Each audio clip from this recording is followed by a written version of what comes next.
Bapak Ibu yang dimuliakan Allah Subhanahu wa taala. Lalu kemudian menyembelih pagi itu yang paling bagus menyembelihnya sendiri.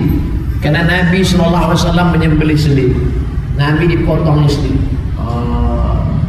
Dimiringkan ke arah kiblat, ini kepalanya, ini ekornya, dimiringkan ke bagian kiri ke arah kiblat.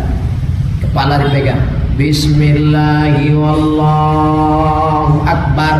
Allahumma taqabbal min fulan bin fulan.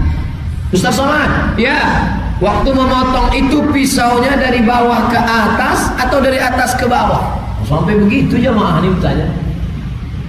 Kalau dipotong dari bawah ke atas,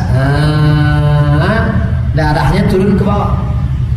Ini pisau potong dari bawah ke atas.